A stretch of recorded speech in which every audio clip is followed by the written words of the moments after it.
welcome back to They Did What? Your source for the internet's craziest, most entertaining stories, where I go with them, analyze them, and most certainly make fun of them.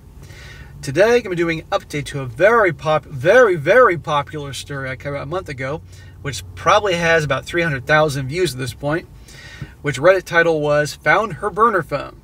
As a recap, that's about the guy, the husband, who after being with his wife for a few years, discovered on his Wi-Fi there was another device attached to it that he didn't know about.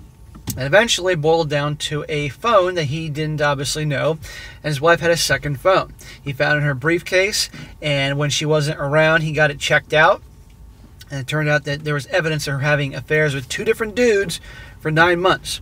Got all the evidence, all the pictures, everything, confronted her, meltdown, everything, begging to reconcile, and it ended with him pretending to reconcile with her, but secretly planning to divorce her, secretly meeting with the lawyer, blah, blah, blah. And also, he is now also going to destroy the lives of the guys that were porking his wife. In fact, he presented the information to the wife of one of the guys, and she's divorcing him. So now we have a series of small updates. And maybe some of you guys looked the story up and found series of updates he had, but I wanted to cover it in a video here and put it all in one shot to see where things are going with this guy. So he says here, I found a burner phone in my wife's briefcase. I got a phone tech to hack into it and found over the last 9 months she had 2 affairs.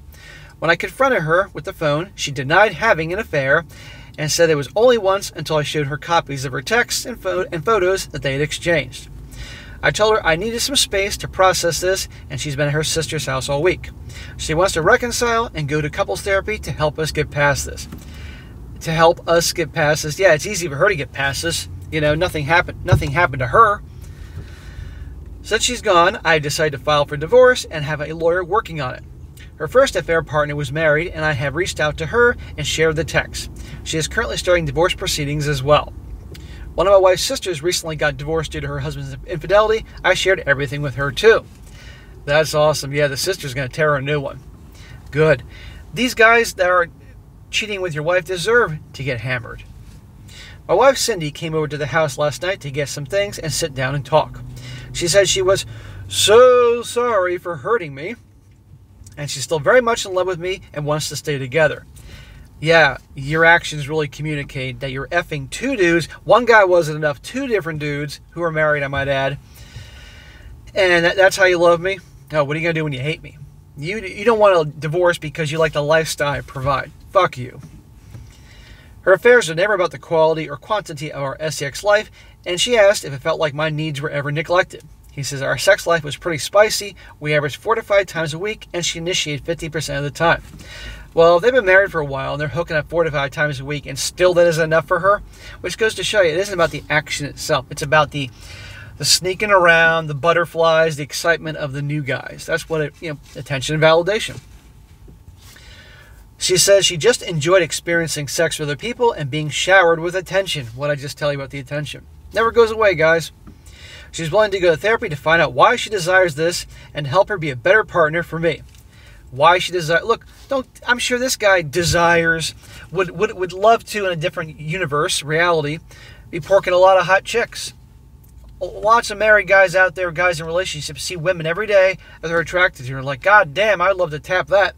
That doesn't mean they're going to do it because they made a commitment to their wives or girlfriends. They're not going to be that way. For God's sakes here. Why? I need therapy to determine why I did that. Because you're a selfish asshole. That's why. Because you thought your husband wouldn't go anywhere. That you wouldn't get caught. You like the excitement and drama. Now you made your bed, you're going to lie in it. I need to be a judge. I need to bring a gavel in here so when I say these things I can just hit something like a fucking judge. Anyway. She said she would understand if I wanted a pass to explore or even get even by dating another woman. Even if if that was something I liked, we could look into having an open marriage so we could both explore that together. I told her that was not something I'd ever be interested in. They always do that. Well, not always, but many times, the cheaters. You can go hook up with another girl so we can be even. We can open the marriage. How's she learned her lesson here? He doesn't want that. He married her to be with just her. It goes to show you how little he means to her. But her, again, oh, go ahead, hook up with other girls. She said she missed me and wondered if there was a chance I was ready for her to come home, even if it meant sleeping in the spare bedroom for now. Bitch, I wouldn't even let you sleep on the floor with the dog. I said it still felt like too soon and it might be better if we gave us some more time. I didn't tell her that I had filed for divorce. She should be getting served sometime next week, according to my lawyer. We had a session scheduled for Wednesday for couples counseling that I had to cancel. Besides the betrayal, our views on our relationship are miles apart to even consider reconciling. Yeah, totally different people. And by the way, once a cheater, always a cheater, she'll do it again. Cindy was a little upset when her sister ambushed her over her affairs, but she figured it was coming. I guess her whole family knows at this point, and her parents are upset with her as well. Oh, boo-hoo, she has to, deal with some consequences here. This morning, a few of our mutual friends stopped by to check on me and ended up trying to encourage me to give Cindy another chance and work things out. Yeah, fuck them. I asked how much they knew and brought them up to speed, showing them the phone and all its contents. Needless to say, they were previously misinformed and now embarrassed. Well, good. I'm glad they admitted that. Of course. This is why the guy has to control the narrative, because otherwise she's going to spin it in the direction that she's not so villainous. Now he has a little update here. It says, you've been served. I guess the third time is the charm. It took the process server 3 attempts to serve her today. By 2 p.m., Cindy was finally served at her office. Right there in front of her coworkers. Can you imagine the gossip going on? I was surprised it took her an hour to finally call me. She was upset, and I told her it was a simple power exchange. She had all the power before, and now I have taken it back. I told her before we could even talk about reconciliation, I had to be in a safe space, and that meant terminating our old relationship before dealing with anything else. Men have the keys to the bedroom, women have the keys, they control the keys. They're the gatekeepers of the bedroom, men are the gatekeepers of relationships. Right here. I asked her when she started to cheat, and she thought would happen if she got caught. And isn't that the reason she got a second phone? She still wants to work things out, and I agreed to go to counseling with her, if for no reason other than to get answers to questions that I have. At least our insurance is paying for most of the cost of therapy. I have little desire to reconcile, but I'm just playing along till the divorce gets taken care of. Yeah, our guy's playing the long game. He has the power. It's amazing. Guys just don't realize that they have that. But he'll play along with the couples therapy to get things smooth. Then he can divorce her with the idea like, okay, we'll split up and we'll start over. But the second the divorce is through, see ya, adios, have a nice life, ciao. Okay, next mini update confronting the affair partner. It says, I had a bit of fun today after work. I stopped off at a downtown restaurant and had a drink at the bar. It was before the dinner rush and pretty slow, so I was able to have a long chat with the bartender. I told him I had recently found that my wife had been cheating with 2 different men for the last year. I told him the first affair partner was married, and that I had met with his wife and given her copies of all the evidence I had collected. She had suspected that he had been unfaithful, but never found any proof. She was going to use what I gave to her to take him to the cleaners, but she wasn't going to confront him until the day he got served. The bartender asked about the second guy. I said he was single, and I hadn't decided what to do about him yet. But I said I was a big believer in karma, and I wasn't afraid to help karma out if need arises. He laughed and said that was a good one. I finished my drink and gave him my credit card to tab out. He froze for a second when he saw my name. He gave me my receipt, and I said, give my regards to Cindy, my wife, and said, be seeing you, Kevin. Next update. He says, recap, 2.5 weeks ago, I confronted my wife with a burner phone, blah, blah, blah. He's just going through his updates here. And now he mentions the notable events so far. He says, I shared emails and pictures with the wife of the affair partner 1. She's with the wife, and she surprised my divorce papers last week. 2, I confronted affair partner number 2 at the restaurant where he works, and I said, I know everything, and I said I would be seeing him, my favorite John Wick line. 3, 2 weeks later, affair partner number 2 got fired from his job. Just karma. I had nothing to do with it, I swear. Well, he's a bartender. He can get a job anywhere. 4, I told him I shouldn't be ex-wife's sister who got cheated on recently about her sister's shenanigans. 5, divorce papers were served to my soon-to-be ex, credit cards canceled, and bank accounts separated. Awesome. At my request, she did not attend a birthday party for one of my friends this weekend. She was also uninvited to an annual barbecue with her friend group on Memorial Day. Man, she's being shunned. I thought the Amish community was crazy with the shunning. Yesterday we had a couples counseling session, and it started with me getting ripped for costing her affair partner their marriage and job respectively. Hang on. She's tearing this guy a new one, in the therapy session for getting the one guy divorced and the costing the guy's job. Really? She's been cheating on this dude for 9 months. She ought to be on her best behavior here, you think? I said, well, I had nothing to do with Kevin losing his job. I had no sympathy for either one of them due to what they did to contribute to wrecking our marriage. You're damn right. That guy's a fucking cheater. He's cheating on his wife. She deserves to know. And guess what? That guy deserves a little freaking payback. When I asked how she knew all this and if she'd been in contact with them since we split up, she deflected and said they reached out to her. I asked to see her phone to confirm that, and she refused. So I guess we were done then and stood up to leave. Our therapist tried to smooth things over and got us talking. I asked why she'd cheat on me and how she met her affair partners. So she's back to talking to them. Big fucking surprise. She had a very well-rehearsed answer I didn't believe and won't dignify by repeating it here. Bro, come on, we want to hear it. But she was being very contrite, complete with tears about wanting to reconcile and save our marriage. Hobag Handbook Chapter 2. Of course, she wants to move back in while we work on settling our differences and fixing our relationship.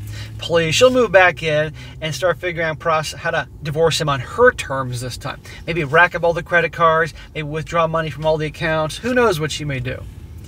Our therapist did an excellent job being fair and not trying to take sides.